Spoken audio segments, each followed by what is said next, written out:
we got to get into something known as our light roast. And that is when we criticize someone or something in society, and we try to give constructive feedback when we can, but sometimes people just choose violence. So today we got to choose it right back. So our historian, our activist on the podcast, T. Shaw, is going to break this down a little bit more. But recently, people were at the Texas border, actually using whips on Haitian immigrants. And the images of it went viral. People are talking to Biden, calling for his administration to do something about it. They've said that this type of behavior is unacceptable. But T. Shaw, what else needs to be done? And what are your general thoughts about what's going on at the border? Yeah, bro. I think that it was really one of the most disturbing images that I've seen in my life.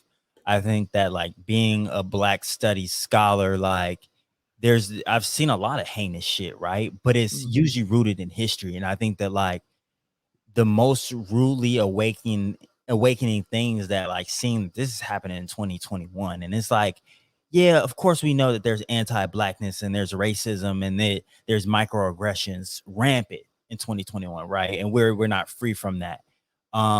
It's crazy to see that outward, like, racism and that just violence, right? Like, that it felt like it took us back to when we had chain gangs and when we had slavery and when we had overseers, right? And it's, I guess, coming to the realization that it's like that system has never left, that it only changes in so many ways, shapes, and forms.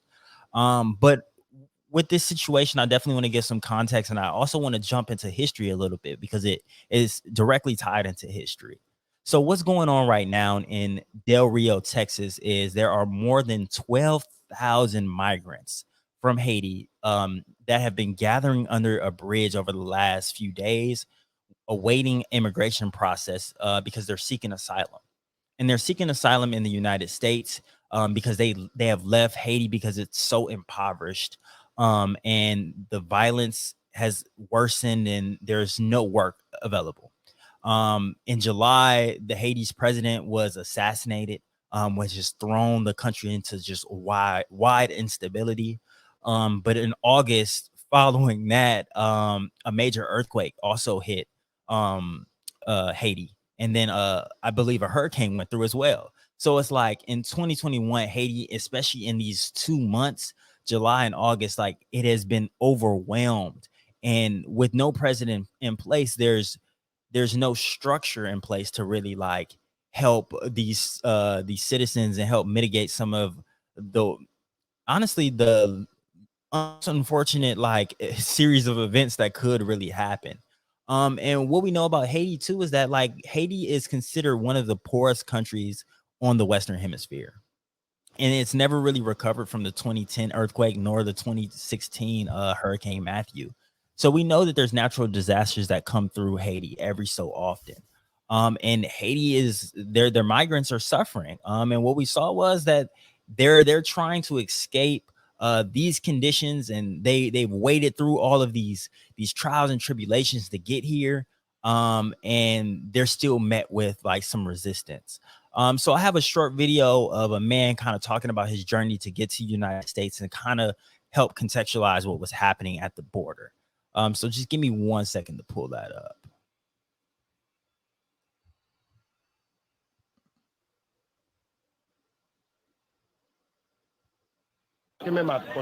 What kills me about that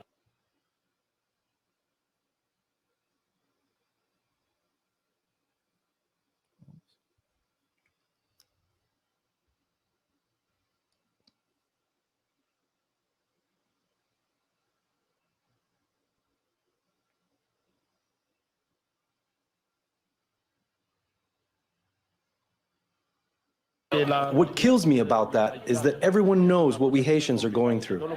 There's no president. Crime is high. Students can't go to school. There's no work. The economy is down. People can't put up with that. Deportation is not good for us. Like many others, he said he'd suffered to get this far, on a journey through South America, past gangs and through a patch of jungle called the Darien Gap. notorious for rape and robbery. It was really difficult. I saw a lot of us who died, he told me. Now he's touched ground in his promised land, the US, but it looks unlikely he'll be able to stay there. In the rush for food, we didn't see him make it back across the river into Texas. And by the afternoon, Mexican security forces were patrolling the river too. It was getting even tougher. Mexican authorities have... Okay. So real quick, I just want to give a little history behind what's happening as well, because I think that that's important. Because it's like, okay, well, like, why the United States? Like, why would y'all come over here? And why isn't Haiti? I think a lot of people will feel like, why isn't Haiti in position to kind of help themselves, right? And why would they trek that dangerous journey? I'm sure Republicans are asking that. Like, if you knew you couldn't get citizenship here, why would you come here of all places, right? So I think we have to really go back and think about like Haiti as like a country and like how Haiti started. Because answering why Haiti is so poor is so essential to this question of what is happening right now. And it all really starts with the Haitian Revolution. Haiti was once considered the richest colony of France. It was called Saint-Domingue. And Haiti actually declared its independence through revolution that was won in 1803. So something about just Caribbean slavery. We understand what slavery looked like in the United States. Caribbean slavery was much more brutal because they forced them to work until they just kind of died and they would import more. As compared to the United States slavery, they were forcing women to breed more slaves. It was like more of an investment rather than like a more long-term project here rather than just like short-term labor. So about 20 years after they declared independence, the King of France, his name is Charles X, he sent warships to the capital of Haiti and said, look, y'all gonna pay us reparations for the property that we lost, aka the slaves and the production that they had, because we lost so much money with y'all declaring independence. Of course, Haiti couldn't pay it. It was a sum of $21 billion. Haiti, as a new republic, did not have that money, and nor why would they pay reparations to the people that just enslaved them. But that destroyed them as a country before they even got up off the ground. They couldn't pay it, and they were forced into debt for over 100 years. So when we think about instability, especially with infrastructure, knowing where it's placed, because they're on the same island as the Dominican Republic, right? And they go through very similar storms, but we don't ever hear about the Dominican Republic dealing with these same deaths and devastation, right? And it's because they have stronger infrastructure, because they haven't been decimated as a country. They haven't been stripped of all of its resources and all of its things that make the country really go. So I really want to point out that like without like this starting from negative 100 when they're forced to pay reparations for being a free country, they wouldn't be in this position. And then the last thing I want to add is that looking into more research, the U.S. had a hand in this as well. The U.S. controlled Haiti's economy from 1915 to 1947. So over 40 years or over 30 years, I believe. So it's like, not only does France need to pay and support these people, but the U.S. also has a hand in it. It had a hand in continuing to keep them in unstable conditions, right? And for our own benefit. So it's like, knowing that the UN is here in New York, like, I feel like, yeah, US and France, y'all should go down to the border and handle this problem, because this is the problem that y'all started. So yeah, it's a quick history lesson here in Brewin Black. Absolutely. Yeah. So I mean, I don't really have much to say. That was a great history, and I had no idea about that history myself. And so it's just like, how white supremacy is so crazy. The fact that we are in debt to you because we owe you for slavery, like, how the hell does that work? And so just that very concept and thinking about that as the history, and there have been so many jokes made about the poverty in Haiti and all the stuff that goes on in Haiti but it's been made that way without us having this very particular history and knowledge. And so I definitely appreciate you sort of giving that perspective in that light.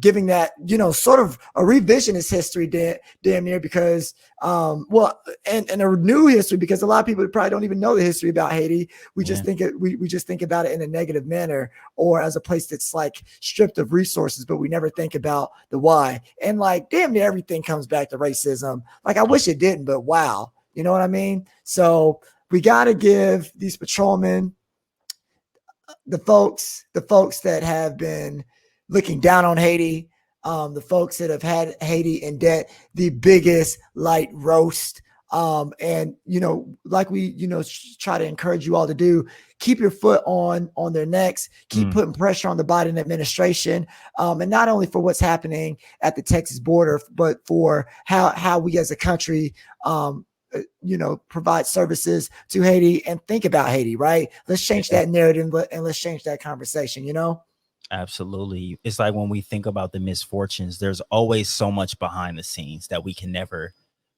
like account for, right? Like on the surface, it's like, damn, Haiti get hit every few years and that sucks, right? Like, oh, it just sucks that Haiti is placed right there in the world and that like Mother Earth has sent all of these natural devastations and disasters. But it's like knowing that like they never had a fighting chance. So yeah, just like you said, like make sure that y'all help keep that foot on their neck and like ask the US as well as France to put their money where their mouth is. Like if they care about like global justice and all of that hot shit they talking at the UN right now, like there's a crisis ready to be fixed right now, because they're deporting these people in mass back to Haiti and not giving them a fighting chance. Right. Yeah. So shout out to all of our Haitian brothers and sisters, whether you're in Haiti, in the US, or any part of the world. We love you. We care for you. We want to change this conversation and narrative. And like T was saying earlier, as it related to AJ Johnson, we don't want to just be lip service. You know what I mean? So so part of that change is by changing the actual narrative, right? And giving this history. So we'll keep you updated if there are any new developments with that. But yeah, we gotta give those patrolmen the biggest light roast. Okay.